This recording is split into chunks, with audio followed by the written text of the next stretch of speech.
Muito boa tarde para você. Tá começando mais uma Vida Não Para aqui na TV Evangelizar para todo o Brasil. E você, claro, é minha companhia por essa próxima hora. E muitos dos assuntos que a gente vai falar aqui tem a ver com a tua vida. Você já sabe o nosso número? Não? Então anota. 419-8793-6281 é um número para a gente bater um papo, conversarmos e, claro, você interagir aqui junto com a gente. Combinado? Agora é o seguinte, você já deve ter ouvido falar em algum momento na tua vida sobre dislexia. Você sabe reconhecer aí os sinais da dislexia e como é possível ajudar quem enfrenta essas dificuldades que normalmente aparecem na leitura, na escrita, na compreensão de alguns textos. A gente vai conversar com um especialista para entendermos juntos o caminho a ser seguido para que a gente possa melhorar aquilo que não está bom. Além disso, vamos falar sobre autismo. E olha só essa informação. 30% das crianças autistas não desenvolve fala ao longo da vida. Você sabia disso? Não? A gente vai entender como que a ciência e as terapias, né, e o apoio da família também podem transformar a realidade dessas crianças e ampliar também a forma de comunicação. E a gente não está falando, claro, aqui somente do espectro autista na infância, a gente está falando no decorrer da vida. Nós temos muitos adultos autistas que têm essa dificuldade, inclusive nessa fase da vida. E além disso, quero saber, você já ouviu falar no tal do matcha? É um chá que viralizou na internet e aí a gente vai falar sobre esse chá. Você já deve ter ouvido falar ou já deve ter visto algo assim, né? Pois é, vamos aprender aí, inclusive, a como fazer e os benefícios desse chá para nossa saúde. Então você vai embarcar junto comigo aqui na TV Evangelizar, aqui no A Vida Não Para, nessa viagem hoje de informação. E claro que a gente começa com uma reportagem especial. Essa semana a TV Evangelizar começa a exibir a série especial Paisagens Alimentares. Essa é uma parceria da Embrapa de Maceió, que é a empresa brasileira de pesquisa agropecuária. E nós vamos viajar aí pelo Nordeste brasileiro, conhecendo a fundo a culinária regional, os costumes e a cultura de cidades absolutamente únicas. E para a gente estrear, a gente foi para Sergipe. Você vai conhecer comigo São Cristóvão, a cidade mais antiga do estado de Sergipe. E é um verdadeiro tesouro nacional. E a gente foi para lá conhecer junto e vamos te levar. São Cristóvão é a cidade mais antiga de Sergipe e a quarta do Brasil. Fundada em 1590 pelos portugueses no litoral nordestino, ela é considerada patrimônio mundial pela Unesco. Então, depois que ela se tornou-se um patrimônio mundial, as coisas começaram a fluir muito mais. A gente foi se aperfeiçoando e as pessoas foram acreditando mais na cidade. A base da alimentação local é a pesca. 80% hoje do que se consome dentro de São Cristóvão, ela sai desse nosso estuário do rio Vaza Barris. Então, assim, nós temos toda uma biodiversidade na parte alimentar, entendeu? O município foi um dos escolhidos para fazer parte do projeto Paisagens Alimentares da Embrapa Alimentos e Territórios. O objetivo é desenvolver o turismo sustentável de base comunitária e valorizar a culinária típica, os modos de fazer e as relações entre as pessoas e os alimentos e os territórios brasileiros.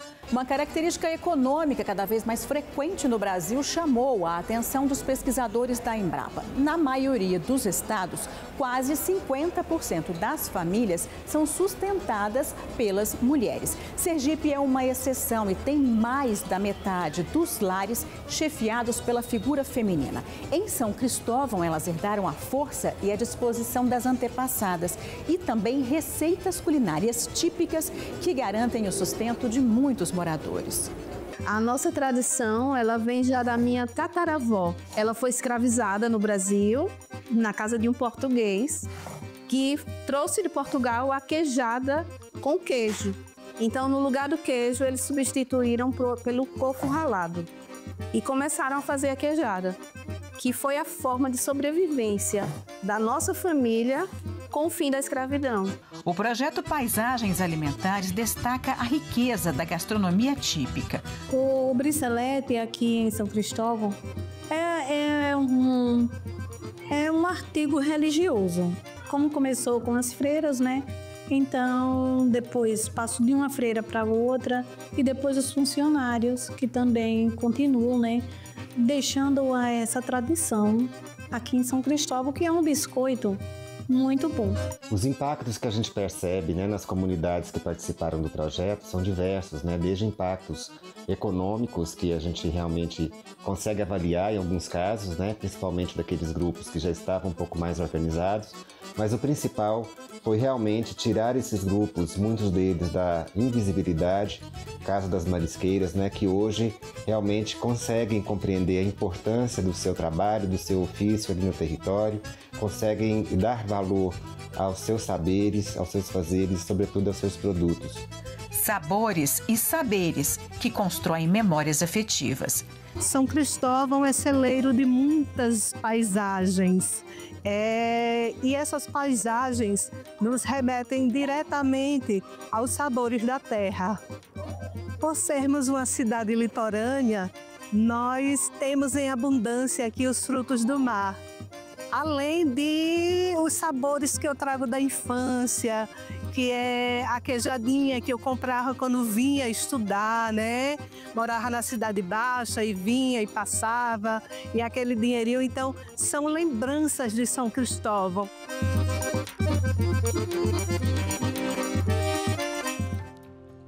Que delícia e que privilégio da querida Michele Pacheco, né? Ter a oportunidade de trazer essas histórias aqui pra gente. Então, essa é a primeira da nossa série de paisagens aí, alimentares, que é o nome da nossa série. Você vai conferir essa série ao longo dessa semana aqui no A Vida Não Para. Agora, quero saber de você. Se foi taxado, presta atenção nessas palavras que eu vou usar. Burro, ignorante, não consegue aprender. Quais eram as taxas utilizadas para definir você enquanto criança, por exemplo? A dislexia é um transtorno de aprendizagem, caracterizado principalmente pela dificuldade no ler, muitas vezes na escrita, na falta de compreensão dos textos. E vale falar, gente, que isso não está relacionado só à questão lá atrás que a gente relacionava, né? Os nossos pais, os nossos avós, os nossos bisavós relacionavam isso à inteligência, né? A questão é muito maior, né? Muito maior, com certeza, e principalmente ligado ao processamento das informações pelo nosso cérebro. E eu vou conversar agora com quem entende do assunto. Eu recebo aqui a Rosane de Melo Santo Nicola, que é professora de Sociolinguística do curso de Letras da Pontifícia Universidade Católica aqui do Paraná, a PUC Paraná. Rosane, bem-vinda. Eu acho que para a gente começar essa nossa conversa é importante que as pessoas entendam que a questão da dislexia, ela existe e não é uma coisa do passado, ela existe até hoje. Só que muita gente acaba rotulando de maneira diferente.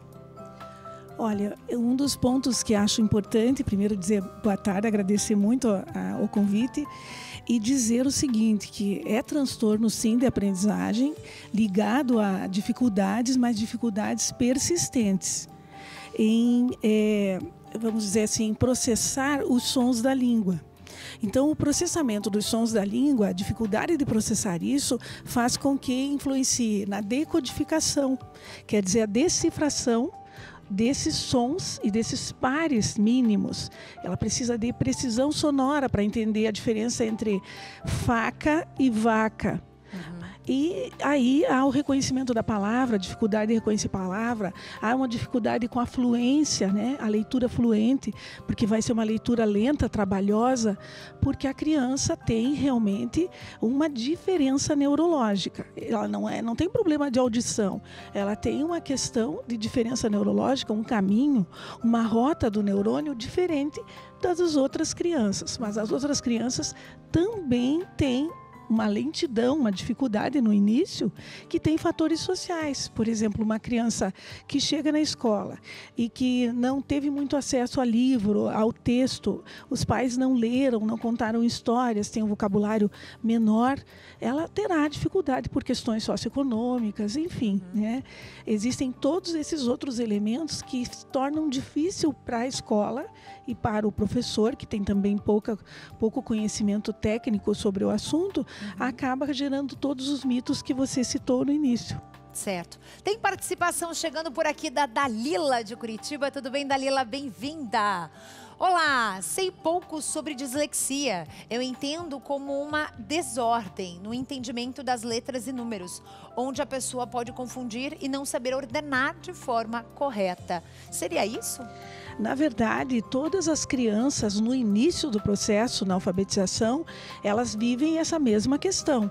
Elas fazem hipóteses. Então, ela vai fazer a hipótese de escrever, por exemplo, T por D, fazer troca de letras. Então, nós precisamos cuidar um pouco para não gerar preconceito por conta de pensarmos aspectos de uma diferença neurológica que é complexa para ser diagnosticada, como sendo algo apenas de troca de letra ou de uma desordem, né? É preciso cuidar para não avaliar algo como superficialmente disléxico, quando ele não é. Ele pode ser uma criança sofrendo apenas um momento de leitura e de escrita em que ela está fazendo hipóteses. Essa é a dificuldade da identificação da docência, né, do professor, dentro de um contexto de alfabetização. E isso acontece já ali nos primeiros anos, né? Porque a alfabetização é entre 4 e 5 anos aproximadamente, né? Não, hoje o processo de alfabetização é muito mais complexo. Quando as tecnologias chegam, isso torna a alfabetização um período de 3 anos, pelo menos. No passado, bastava que a criança escrevesse o nome, vamos dizer assim, num papel de pão, e ela lesse algumas palavras, ela já estaria alfabetizada. E hoje não. Hoje a alfabetização é um processo bem mais complexo, envolvendo muitos gêneros textuais, então são 3 anos.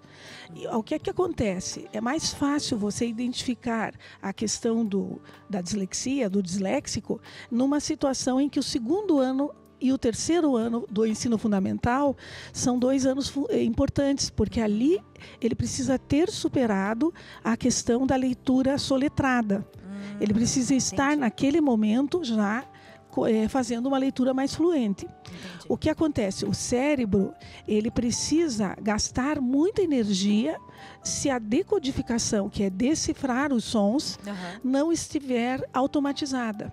Então, o cérebro gasta muita energia, se não está automatizado aquilo, para ele poder gerar energia para a interpretação. Entendi. Então, a compreensão de um texto ou de uma frase depende principalmente dessa decodificação automatizada que o disléxico tem bastante dificuldade por ser diferença neurológica. Temos mais uma participação do Tarcísio Zanin. Bem-vindo, querido. Ele que é de Pouso Alegre, Minas Gerais, está mandando mensagem pra gente. Gostaria de saber o que pode causar a dislexia. Existe algum fator, além desses que a gente falou, da questão socioambiental? Por exemplo, se o meu pai é disléxico, minha mãe, meu avô, eu também posso ser? Tem alguma conexão? Olha, sinceramente, a minha área não é essa. Minha área é da linguística aplicada, mas eu posso dizer o seguinte, para identificar um disléxico, é preciso que hajam diferentes áreas trabalhando nisso. Então, por exemplo, um fonoaudiólogo, ele vai identificar esse processamento, né, da dificuldade. O processamento dos sons da criança na leitura. Então, o fonoaudiólogo tem testes e ele avalia isso. Já um neuropsicólogo, ele vai avaliar a atenção, o grau de atenção, o tempo, a memória dessa criança, a velocidade para esse processamento, e isso é muito neurológico. Então, esse trabalho também é feito integrado ao processo que o fonoaudiólogo identificou. E há ainda o psicopedagogo. Esse psicopedagogo, ele faz um trabalho envolvendo as estratégias pedagógicas, aquilo que a escola tem que informar, o que é que ela já fez para contribuir, né, com a criança. Então aí já teriam 3 profissionais. Já temos 3 profissionais para poder identificar uma questão neurológica que é profunda e que precisa ser muito bem avaliada, porque há muita inflação de casos. Se classifica demais, sabe? Sim, na tua experiência, você já conviveu com um aluno com dislexia em que o pai e a mãe chegaram e falaram: eu também acho que eu também já passei por isso? Existe, mas a gente como profissional, a gente precisa perceber se tem laudo. Se a criança é laudada, se os pais comentam isso, eles podem estar comentando também por terem sofrido o mito. Sim, claro. O mito do troca-letra. Esse é um problema sério, porque bastou a criança, ou o adulto, ou o jovem, trocar letra para que alguém superficialmente comece a diagnosticar. É, aquele rótulo imaginário. Exato. Né? Mais uma participação, Cleide, de Caiapônia, ou Caiapônia, Caiapônia, né? Caiapônia, é isso? De Goiás, obrigada pela mensagem. Minha afilhada tem 19 anos e sofre com dislexia, não consegue ler e nem escrever até hoje. Rosane, existe uma terapia, digamos assim, para quem sofre com a dislexia? Então, ela citou aqui, né, que ela está com 19 anos. Ela teria que ter sido já diagnosticada, laudada e acompanhada muito cedo, a partir do 2º ano, do 3º ano, 7, 8 anos.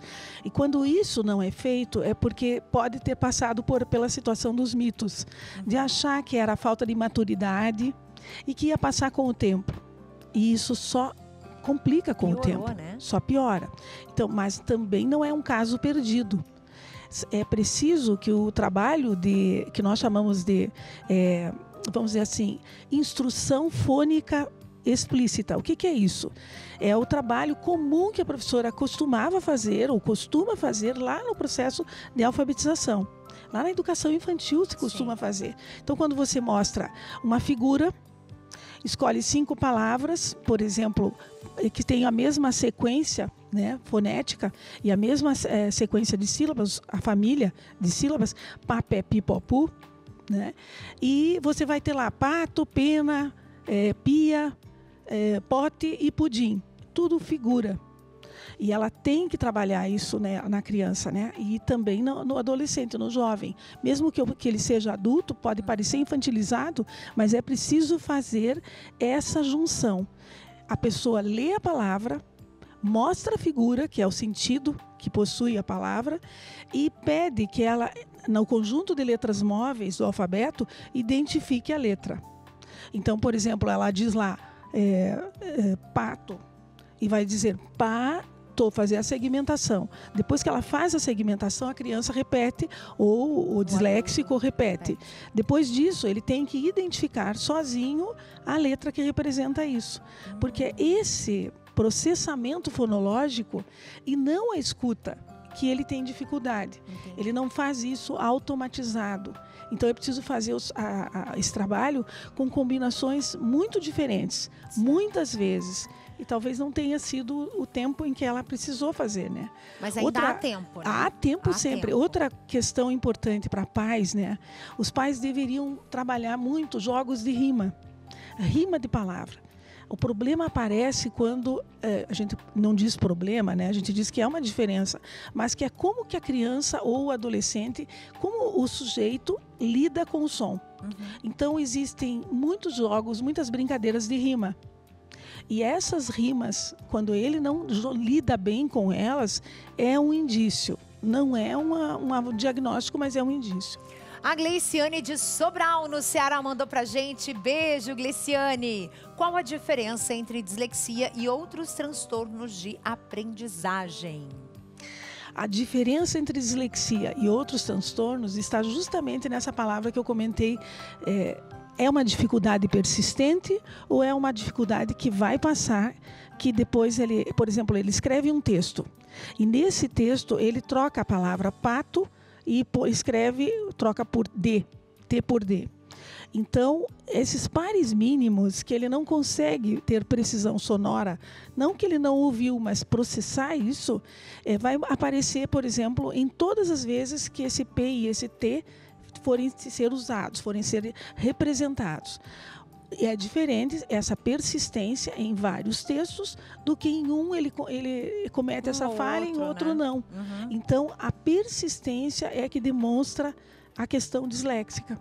Muito bom. Rosane, amei conhecer você, Imagine. trazê-la aqui, Prazer. foi muito prazeroso pra gente. Muito obrigada por ter aceito o nosso convite e convido você a voltar mais vezes, viu? Obrigada, obrigada. Muito bom.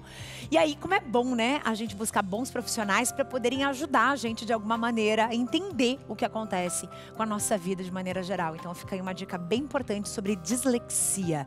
E agora a gente vai para um recadinho com a querida Olga Bongiovanni para a gente continuar por aqui. Atenção, porque esse recado não é apenas a indicação de um produto de qualidade, e sim uma indicação poderosa para você que sente dores nas articulações. Artrite, artrose, reumatismo, fibromialgia, dores nas pernas, na coluna. Esse recado é para você. As pessoas têm o mau hábito de aprender a conviver com dores e achar isso normal, mas não é não. Não devemos nos acostumar com isso. É possível viver sem dor e com qualidade de vida e de forma 100% natural. A Vitae 7 em 1 juntou pesquisa e ciência avançada para resolver e ajudar você a viver bem, com disposição, sem dores. Você já ouviu falar do Vitae 7 em 1?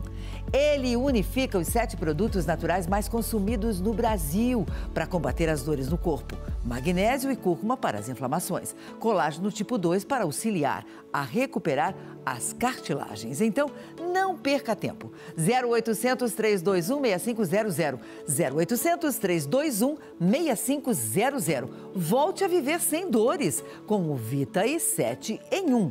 São 7 produtos em uma única cápsula, trazendo conforto, praticidade e o efeito que você quer sentir para viver livre das dores. Não permita que a artrite, a artrose, reumatismo e a fibromialgia limite a sua vida. Por isso, não perca tempo. Ligue agora no 0800 321 6500. Fale com o especialista em dores da Vitae 7 em 1. Anotou? 0800 321 6500. E presta atenção, as 100 primeiras pessoas que ligarem agora ganham 70% de desconto e de brinde o Erva de Santa Maria. Esse aqui, ó. Volte a viver sem dor. 0800 321 6500. E você que está sempre aqui comigo, logo após a missa, é sempre importante você saber que nós precisamos de você, que nunca solta as nossas mãos. A gente te leva todos os dias uma programação feita especialmente para você e para sua família. E se você, no seu coração, deseja ajudar a obra Evangelizar, a TV e toda a nossa estrutura a manter realmente o nosso trabalho e ajudar quem mais precisa, você pode se tornar um associado. Existem 2 maneiras de você fazer uma doação no valor que você desejar, que o seu coração mandar. Você tem aqui um QR Code e você tem aqui também a chave Pix tv@evangelizareppreciso.com.br. E assim a gente continua ajudando quem mais precisa, a gente continua com uma programação feita especialmente para você e para sua família, porque aqui, além da evangelização, você ainda tem a informação todos os dias e informação que você sabe que você pode confiar. Combinado? Intervalo rápido, no próximo bloco eu volto para falar sobre o desenvolvimento da fala de pessoas autistas. Você sabia que 30% das crianças autistas não desenvolvem a fala ao longo da vida? Eu volto já com esse assunto.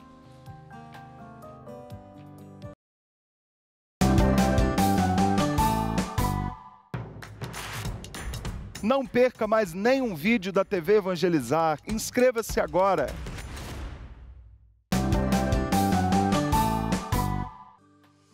E agora a gente vem com um dado bastante importante. De 25% a 30% das crianças autistas não desenvolve a fala funcional ao longo da vida. E eu trago aqui informação sobre esse tema, porque o que se espera é que o mínimo de verbalização ao longo da vida para poder se comunicar. E essa é uma pesquisa realizada na Itália, que traz essa informação, traz luz a essa informação da dificuldade mesmo na comunicação verbal, que costuma ser um dos primeiros sinais que desperta a atenção dos pais de crianças autistas. Eu vou levar vocês para o Maranhão para conversar com a Angélica dos Santos Schaefer, que ela é fonoaudióloga e vai falar mais sobre esse assunto aqui com a gente. Bem-vinda, um prazer te receber. E E para a gente começar essa conversa, essa é uma pesquisa que demonstra que essa taxa é gigante, né? De 25% a 30% das crianças com autismo não conseguem verbalizar. Boa tarde, é um prazer estar aqui, muito obrigada pelo espaço. Esse dado nos traz duas informações muito importantes, né? Duas interpretações importantes. A primeira é de que atraso na fala não é brincadeira. A gente sempre diz, a criança não vem com a etiquetinha no pé, dizendo essa tem transtorno, essa não tem. A gente tem uma criança que deveria estar falando e que não fala. Esse atraso costuma ser a primeira manifestação de que algo no desenvolvimento dessa criança está fora do esperado. E como a gente vai saber em que categoria ela está? Se ela é uma das crianças que tem um atraso que vai ser resolvido com tranquilidade, ou se ela é uma criança que no processo vai acabar apresentando mais sinais e a gente vai identificar o autismo, e aí a gente entra na possibilidade dessa ausência de fala, né? Então isso precisa ser trabalhado com muita seriedade desde muito cedo. Mas outro ponto, outro olhar importante sobre esse dado é que 25% a 30% é muito, mas não é a maioria. Ou seja, felizmente a maioria das crianças com autismo falam, né? Esse é o grande medo dos pais. Será que meu filho vai falar? A maioria fala. Certo. E dentro desses dados que a gente recebe agora dessa pesquisa, o que você diria para esse pai e para essa mãe que tem crianças pequenas em casa e que percebem que uma das suas crianças tem essa dificuldade na fala? Quer dizer, o quanto antes for identificado, de alguma maneira, as terapias podem ajudar essa criança a desenvolver essa fala? Com certeza. Aí nós temos de novo dois pontos importantes de olhar. Primeiro, a criança, agora estava falando sobre a dislexia, né? A profissional trouxe esse olhar importante. Quantas vezes, quando trouxe aquele caso daquela moça de 19 anos, muito provavelmente quando ela era pequena, se viu que ela não estava aprendendo, mas ficou naquela de, mas é que isso é fase. Quando crescer passa, nem sempre passa quando a criança cresce. Isso acontece com a fala também. Então, pais de crianças pequenas, o filho não está falando. Tu tem 1 aninho, não está falando nada, 1 aninho e meio, essa fala não começou, 2 anos não está formando frases simples. Busque orientação, busque ajuda. Esse é o primeiro ponto. Quando a gente está falando de fala, não há tempo a perder, porque essa é uma habilidade que a cada etapa do desenvolvimento depende da etapa anterior. Então, esse atraso, ele é acumulativo. A gente vai ficando, não é só o atraso no sentido da idade, mas de habilidades que precisam ser recuperadas, né? Porque não foram desenvolvidas e por isso esse atraso aparece. Mas um outro ponto importante aqui, a terapia ela é fundamental, o acompanhamento profissional ele é fundamental, mas absolutamente nada substitui a ação intencional diária dos pais. Esse é um ponto que nós estamos precisando trabalhar muito. Se a gente parar para pensar, 15, 20 anos atrás, nós tínhamos famílias maiores, famílias que tinham um pouco mais de tempo com essas crianças, que tinha mais, o estímulo era natural, o estímulo da fala era natural. Hoje em dia não é mais, a gente tem 1 ou 2 filhos no máximo, pais que precisam trabalhar muito e isso também faz parte do cuidado, isso é importante, mas estamos vivendo cada vez mais isolados e agora esse estímulo da fala precisa ser intencional. Essa família precisa realmente perceber, nossa, meu filho não está falando como deveria. E aí esse desenvolvimento precisa ser oferecido diariamente, senão a gente apenas com aquilo que é feito dentro de consultório, 1, 2, 3 vezes na semana, a gente não dá conta de desenvolver fala infantil, principalmente quando a gente está falando das crianças com autismo, né? E eu, inclusive, um dos pontos que a gente analisa muito para essas crianças com autismo que não falam, muitas delas, provavelmente, se tivessem recebido esse suporte, além, obviamente, da terapia, mas também esse preparo dos pais para agirem com intenção diariamente, a chance da fala seria muito maior. A fala é muito técnica, né, Angélica? Quando a gente fala do falar, parece que a gente nasceu pronto. né? Ah, é aquela criança que sempre falava pelos cotovelos, né? Mas não é, nem sempre é assim. E o falar é uma questão de técnica. A própria fonoaudiologia entrega isso, né? Então, a questão de você fazer, de repente, uma terapia de fala para um adulto ou para um jovem, né? Como você citou, né? A gente contou aqui a história de uma telespectadora que falou da sobrinha que tem a dislexia já com 19 anos, que não consegue ler nem escrever direito por conta disso. Quer dizer, isso tudo é tratável depois de um certo ponto da vida? A fala, porque ela é tão natural para quem fala, ela é tão natural, é algo que aparentemente não exige esforço, que às vezes a gente não se dá conta da complexidade que ela é. Mas ela é uma habilidade que depende de muitas habilidades anteriores a ela, que são as habilidades pré-requisito, e de muitas variáveis aí. Nós temos toda uma questão de desenvolvimento linguístico, de desenvolvimento comunicativo, de desenvolvimento motor, social, tem muitas coisas relacionadas ao desenvolvimento da fala. Então, a criança que tem dificuldade, isso precisa ser valorizado, precisa ser cuidado, porque não é algo simples, não é algo que é preguiça, que é porque tá com manha. Não, essa criança, não existe nada, esse termo, tá em preguiça, porque é tudo fácil. Nada é mais fácil do que falar.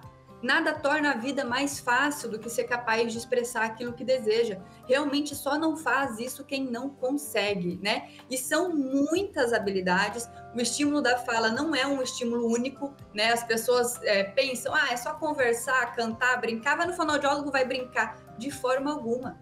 A criança até acha que está brincando, né? Mas nós temos que temos objetivos muito específicos. E a gente estimular a fala de uma criança com atraso é diferente de estimular a fala de uma criança sem atraso. Uma criança que esse desenvolvimento está correndo tudo bem, é isso mesmo. Você conversa, você brinca, você lê livro ali, está ótimo. Esse desenvolvimento vai acontecer. Agora, a criança que tem atraso, que tem dificuldade, a gente primeiro tem que identificar onde estão as dificuldades, que habilidades ele não tem, o que ele não consegue fazer, por que essa criança não fala. Porque falando do autismo, isso é importante, não dá de colocar tudo na conta do autismo. Mas quais as características dentro deste transtorno, dentro desta criança, que justificam essa fala não ter vindo ainda, para que a gente possa corrigir? E essa correção pode ser feita em todas as idades. É lógico que quanto mais tarde a gente começa a trabalhar ou a gente conquista essa fala, menos bonito é esse prognóstico. Né? Então, a chance de conquistarmos essa fala totalmente fluida, essa que nós duas temos aqui, ela vai ficando menor. Mas, ter uma criança que é capaz de, ou um jovem, né, que não falava, por exemplo, que não fala ainda, se tornar capaz de pedir o que quer, de expressar onde está doendo, isso já é uma grande conquista. E isso, obviamente, não é 100% das pessoas que conseguem, mas a grande maioria consegue, se tiver esse trabalho muito bem feito, tanto dessa equipe terapêutica, desse fonoaudiólogo, quanto dessa família trabalhando juntos. Adorei conversar contigo. Quando você estiver mais próxima do Sul, aqui pode dar um pulinho aqui pra gente conversar, tá bom? Muito obrigada, viu, pelo teu tempo e pela entrevista, querida. Muito obrigada, até mais. Até mais. Bom demais, a gente vai rodando o Brasil atrás de profissionais incríveis para ajudar você que está nos assistindo. E eu vou te levar agora, sabe para onde? Para Maringá, meus amigos. Porque lá em Maringá é o seguinte, quando a gente fala sobre projeto de limpeza urbana, muita gente dá aí a sua opinião. Mas além da opinião da população, a cidade de Maringá tem o título de cidade mais limpa do norte, aqui do nosso estado. E quem conta pra gente nessa reportagem especial é a Suelen Rodrigues. Olha só. Maringá, no norte do Paraná, é conhecida pelo verde das árvores, planejamento urbano e por um título que também chama a atenção: uma das cidades mais limpas do Brasil.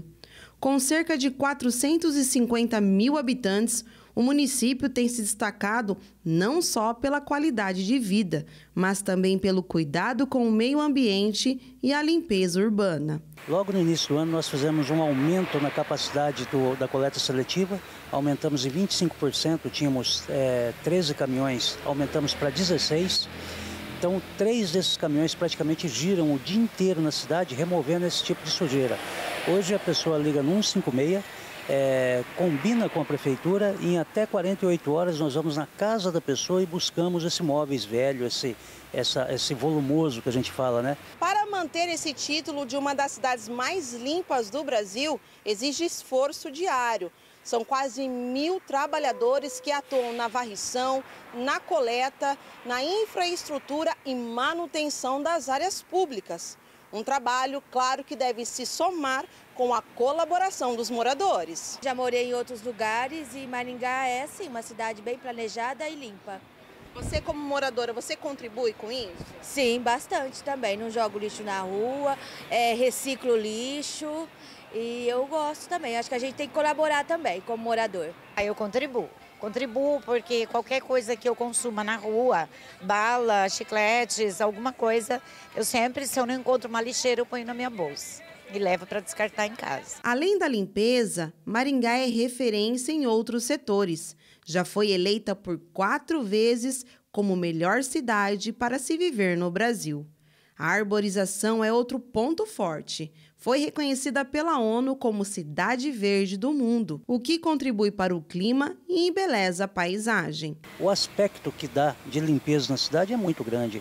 Limpa, organizada e acolhedora, Maringá é exemplo de cidade planejada que deu certo. Um lugar onde sustentabilidade, desenvolvimento e bem-estar se encontram. E agora a gente sai de Maringá e vamos falar da COP30 lá em Belém, com informações do Minuto Itaipu. Hoje no Araújo.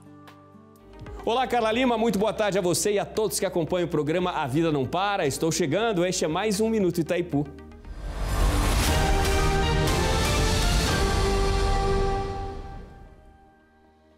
A Itaipu Binacional e os Ministérios dos Direitos Humanos e da Cidadania oficializaram, durante a COP30 em Belém, a entrega de 5 lanchas para comunidades do arquipélago do Marajó, no Pará. As embarcações, antes usadas nas operações do reservatório da usina, reforçam o programa Cidadania Marajó, ampliando assim o acesso a serviços públicos em municípios de difícil alcance, como Afuá, Curralinho, Melgaço, Oeiras do Pará e São Sebastião da Boa Vista. A iniciativa fortalece a presença do Estado em áreas ribeirinhas, amplia ações de proteção a grupos vulneráveis e contribui para reduzir desigualdades históricas na região. Coordenada pela Diretoria-Geral Brasileira da Itaipu, a doação integra esforços de inclusão, mobilidade e garantia de direitos fundamentais para mais de 500 mil de habitantes do arquipélago. Saímos de Belém e vamos para o Peru. Sim, o Peru inaugurou um imponente monumento em homenagem ao Papa Leão XIV. Dá só uma olhada nessa obra. Essa obra tem 5 metros de altura e pesa mais de meia tonelada. É um símbolo de fé e de reconhecimento dos fortes laços do pontífice com o país, onde ele atuou como bispo por muitos e muitos anos. Mais do que uma homenagem religiosa, o monumento serve como ponto de partida para uma nova rota de turismo, que são os Caminhos do Papa Leão XIV, que deve impulsionar inclusive o turismo e a peregrinação em 4 regiões do norte peruano. E para quem não sabe, o Papa Leão XIV, ele passou boa parte da vida dele na América do Sul, trabalhando em vários países, principalmente na região do Peru. Uma homenagem com certeza mais do que merecida.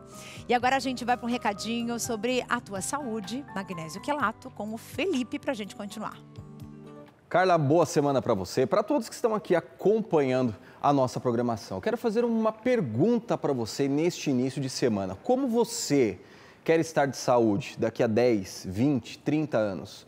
Se você não suplementar, infelizmente, a sua qualidade de vida pode estar comprometida. Se você está passando por uma bateria de exames e quer melhorar os resultados, voltar a ter saúde de fato, qualidade de vida, gente, suplemente com o magnésio quelato da Joy. Por quê? Por mais que o nosso corpo tenha uma pequena reserva, mas o nosso corpo naturalmente ele não produz. E é um mineral importante para aumentar as defesas do seu corpo, para você dormir melhor. E talvez você está aí tomando analgésico, anti-inflamatórios para reduzir essas dores. Se você está com os movimentos limitados, o magnésio, além de agir como um vasodilatador, melhorando a sua circulação sanguínea, é ele que é responsável por mandar potássio para fortalecer a sua musculatura, vai desinflamando o seu corpo para reduzir os níveis de cortisol, então você tem mais mobilidade, você tem mais energia, porque ele atua em mais de 300 reações bioquímicas para devolver a você saúde, qualidade de vida e, acima de tudo,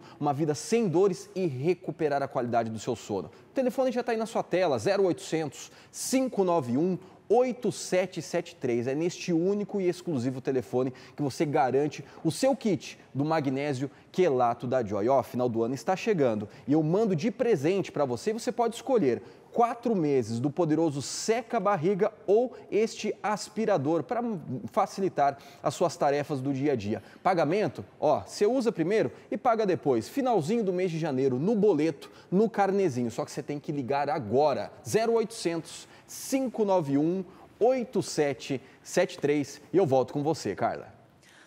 Obrigada, Felipe. Gente, então vamos falar do matcha agora, né? Eu falei desse matcha chá ou matcha latte, você pode misturar com o que você quiser.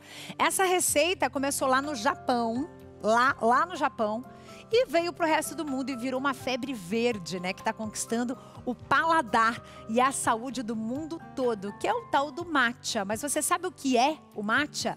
O matcha é um pó ultra fino, dá uma olhadinha aí nas imagens. E ele é riquíssimo em antioxidantes, viu, gente?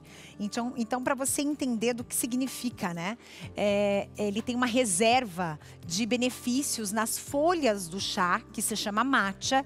E segundo os nutricionistas, ele é ideal para promover a saúde do coração, para aumentar a imunidade. E no Brasil a procura não para de crescer, viu? Com esse sabor bastante único, ele é extremamente versátil. Então as receitas são basicamente feitas com água. Então você utiliza o pó bem fininho, mistura com água, você pode colocar também aí com leite, por exemplo, dá para fazer smoothie, né, que é a mistura do matcha, por exemplo, com leite e outras frutas, né, seria uma saída também. Até em panqueca dá para usar.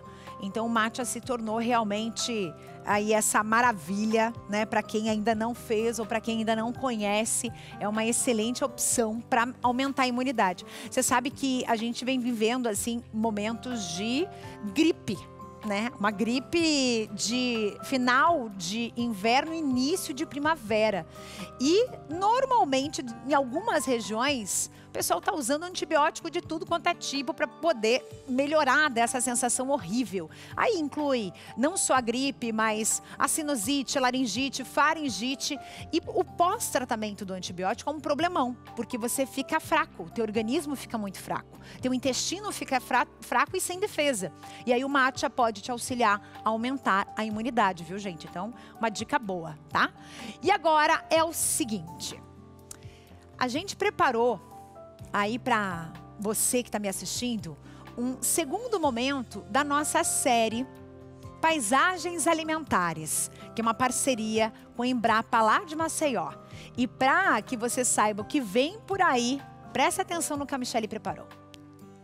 O projeto Paisagens Alimentares, desenvolvido pela Embrapa Alimentos e Territórios, ajuda as marisqueiras e as catadoras de mangaba do Sergipe a melhorar a renda e a qualidade de vida. É o que vamos mostrar na segunda reportagem da série Paisagens Alimentares. Eu sou filha de marisqueira, né? Já fui também, catadeira de aratu. E, assim, eu decidi fazer a carne de hambúrguer de aratu porque eu queria ter um diferencial na minha lanchonete. É a importância hoje do turista ele vir e comer essa empada, ele degustar a empada. Não só uma empada, mas sim uma história.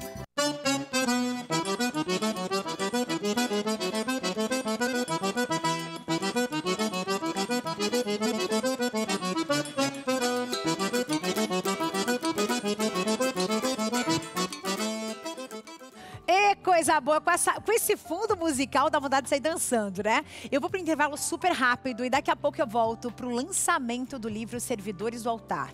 É uma obra que chega como um guia para auxiliar, sabe quem? Os coroinhas e os acólitos no serviço litúrgico. A gente volta já.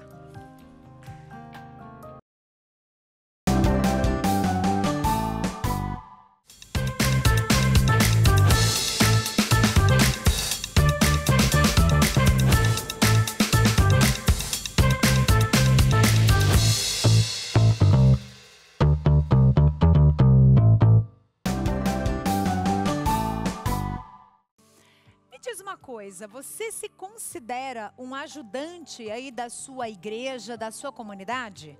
Um ministro, um acólito, como são conhecidos os adultos que ajudam, ou de repente um coroinha? Então essa reportagem, esse livro é para você. Servidores do Altar.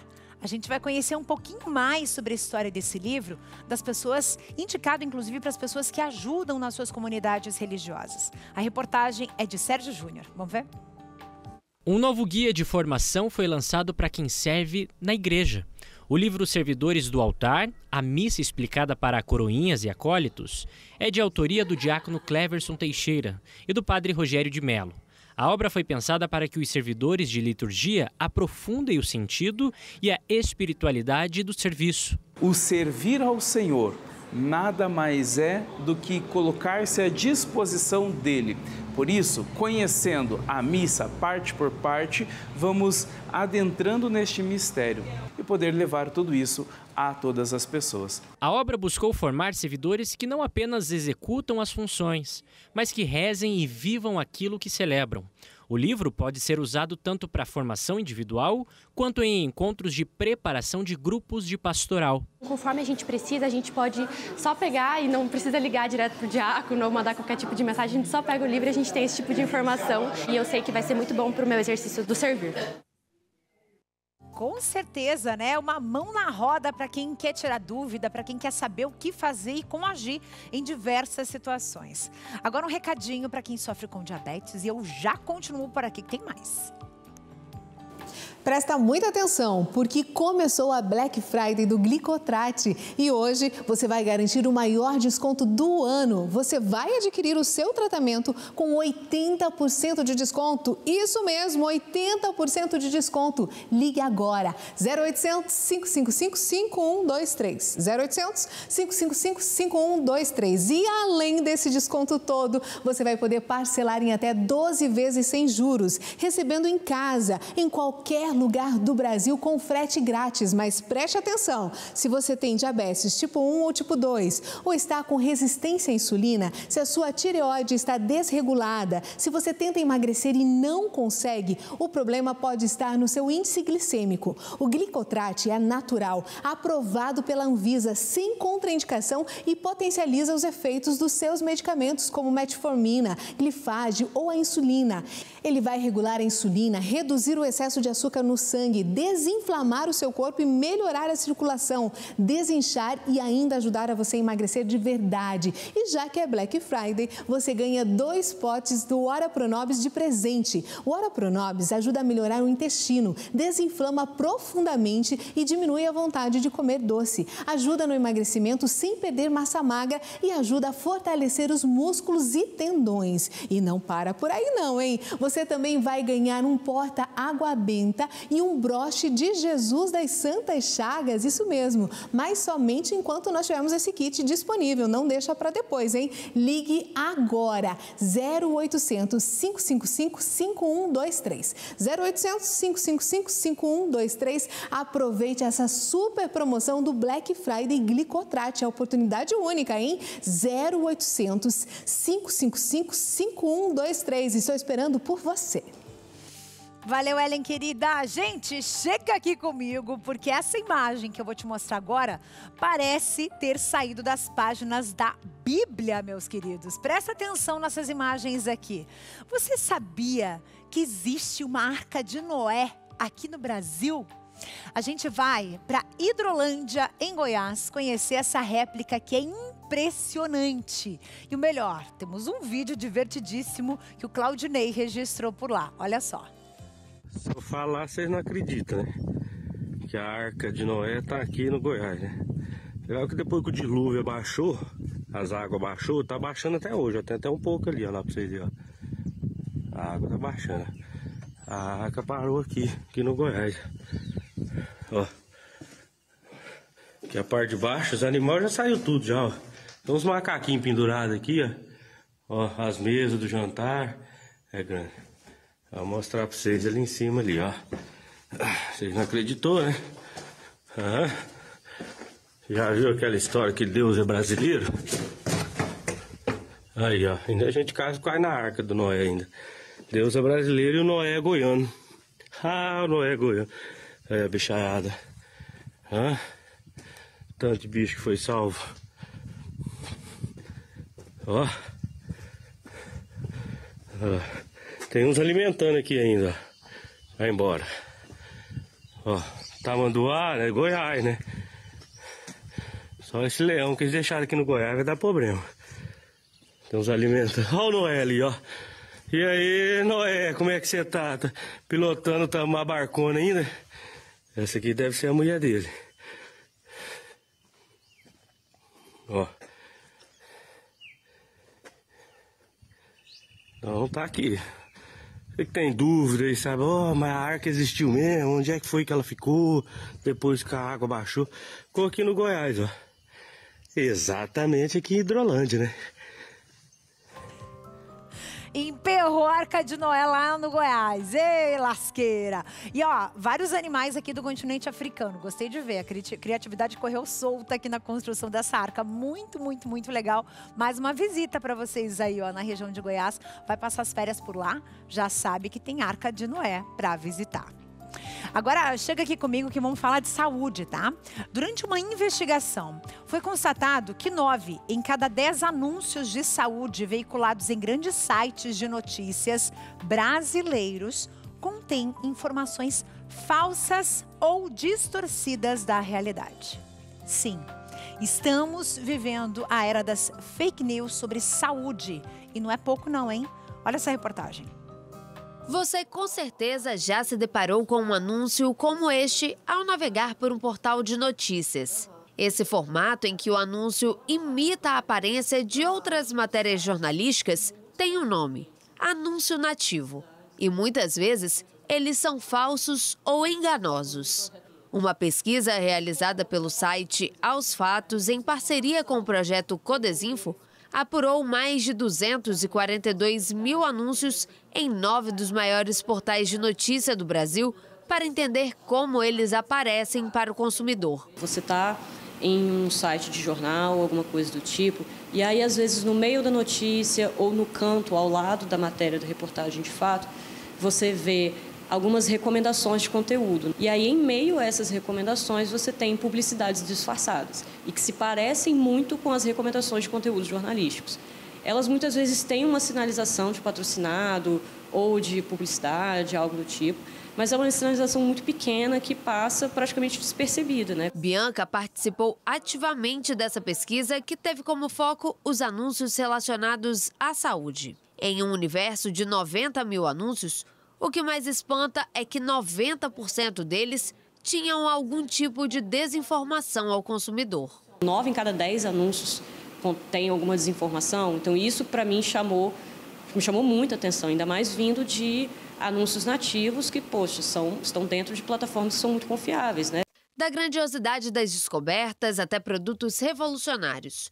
Tudo isso compõe o cenário para esses anúncios e devem acender o sinal de alerta para o consumidor. Dá essa sensação de que você está descobrindo algo novo. Você pensa num produto para calvície, 30% do tempo do vídeo falando: ah, sua esposa te trata mal porque você é calvo, você se olha no espelho e não se reconhece mais. O anúncio vai descredibilizando a sua autoestima para poder te convencer a comprar um produto. Esse tipo de anúncio que explora a vulnerabilidade e a dor do consumidor, promovendo produtos sem eficácia comprovada, colocam em risco a saúde de quem acredita nessas mensagens. Primeiro, o consumidor tem que denunciar, né? Tem que chegar aos órgãos de proteção ao consumidor essa denúncia. Não sendo resolvido nas esferas administrativas, que são essas do PROCON, também é possível procurar acionar o judiciário para que aquele anúncio cesse, seja interrompido e para que você seja também indenizado por eventuais danos sofridos, não só financeiros, mas também à sua saúde. Toda a cadeia de desinformação, do anunciante ao portal de notícias, tem responsabilidade legal por qualquer dano causado a quem fez o uso do produto anunciado. São 3 tipos de consequências, para quem age dessa forma. A primeira é a cível, a parte de reparação de danos, a parte indenizatória. A segunda é a criminal. E a terceira é a administrativa, uma vez que questões de saúde são todas autorizadas. Deve ter uma autorização prévia dos órgãos gestores, seja Ministério da Saúde, Vigilância Sanitária, Anvisa. Isso tem que haver uma regulação. Aos consumidores, atenção redobrada. Alguns sinais, como ícones não clicáveis na página, são indícios claros de que o anúncio não é confiável. Não falta mais nada, né? Você tá ali num site que você confia, vendo uma notícia e aí vem uma fake news sobre saúde, né? Com uma super ideia mirabolante. Gente, vamos abrir os nossos olhos. Literalmente estão brincando com a nossa inteligência. Agora eu vou numa descoberta importante. Essa daqui é importante, de verdade. Uma descoberta de milhões de anos, inclusive. Pesquisadores brasileiros encontraram no Rio Grande do Sul, gente, um fóssil de um lagarto gigantesco, com cerca de 2,4 metros de comprimento, que habitou o Brasil há 240 milhões de anos, pouco antes da era dos dinossauros. Olha aí. O fóssil ele foi encontrado durante escavações no município de Dona Francisca, que fica no Rio Grande do Sul. Embora fosse gigante, esse réptil pesava cerca de 60 quilos, mais ou menos, e é considerado o ancestral dos crocodilos modernos. Tá aí as informações, inclusive o mapa da região onde foi encontrado esse fóssil.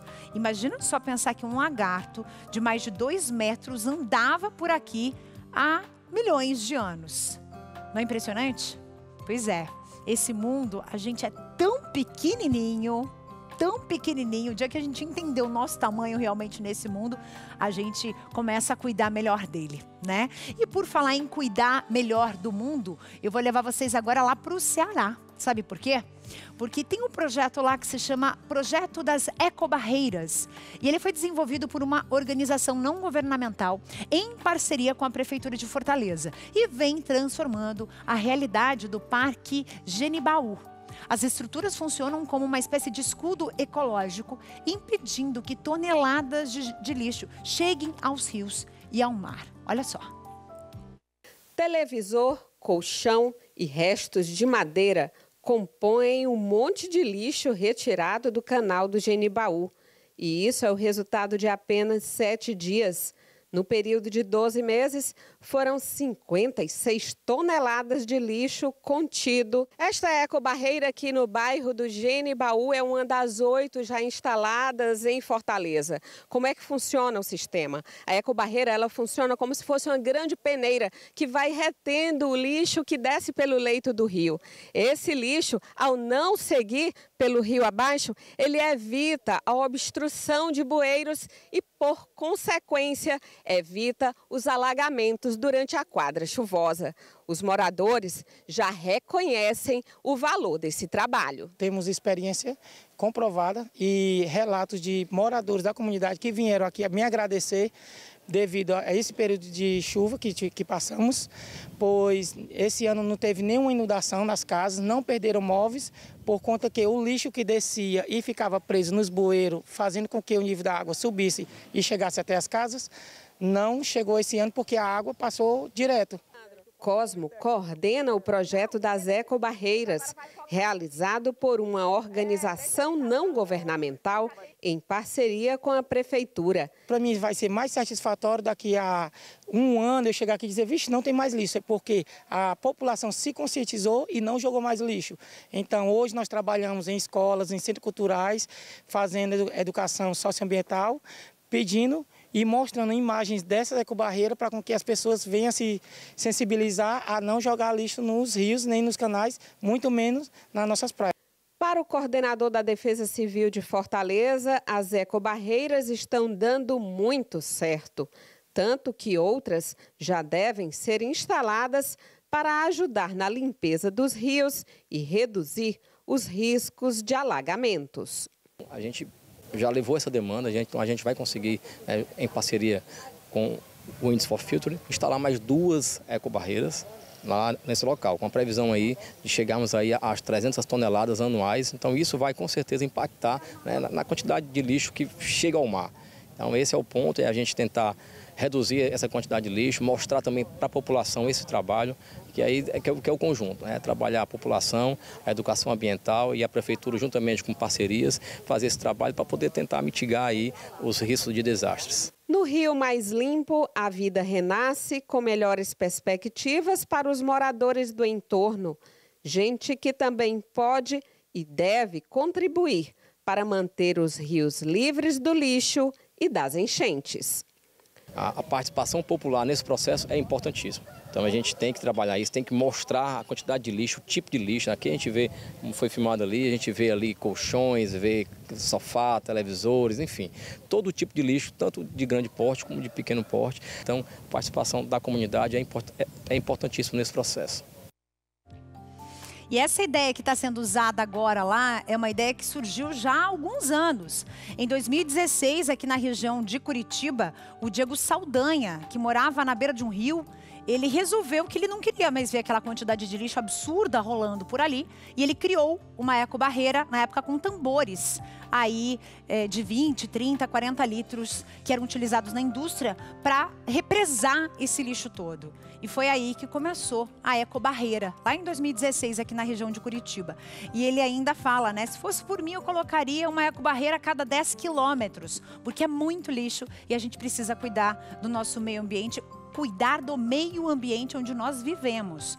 Porque o lixo que você joga hoje pela janela do seu carro, pela janela da sua casa, pela janela do ônibus, em qualquer lugar que você esteja, o lixo que você joga, ele provavelmente vai parar nos rios. E aí o prejudicado vai ser só você mesmo. E agora é o seguinte, arqueólogos na Turquia acabam de anunciar a descoberta de um pilar de pedra em formato de T, com um rosto humano, esculpido de impressionantes 11.000 anos atrás. Dá uma olhada nessa imagem aí. Esse artefato, encontrado no sítio arqueológico, tem um objeto de pedra, ele é considerado o objeto de pedra mais antigo com feições humanas, já encontrado na região. Aí fica no sudeste da Turquia. E o rosto impressiona, né? A gente vê as imagens aí. Ele apresenta detalhes como uma testa alta, os olhos bastante, assim, com profundidade no entalhe, né? Um nariz também marcante. Essa riqueza de detalhes demonstra a incrível habilidade artística dos antigos habitantes do período neolítico. Demais, né? Então a gente vem trazendo essas curiosidades para você, porque a gente vai percorrendo o mundo através aqui do A Vida Não Para. E o programa está chegando ao fim. Muitíssimo obrigada por sua participação, pela tua companhia até agora. Muitíssimo, muitíssimo obrigada. E a gente encerra o programa de hoje com a imagem aqui, ó. Pode colocar no telão, por favor. Dele, Papa Leão XIV. Imagem inaugurada na região do Peru. E por lá vai se tornar um caminho religioso. Encerro por aqui. Um beijo no seu coração. A gente se vê amanhã. Tchau, Brasil!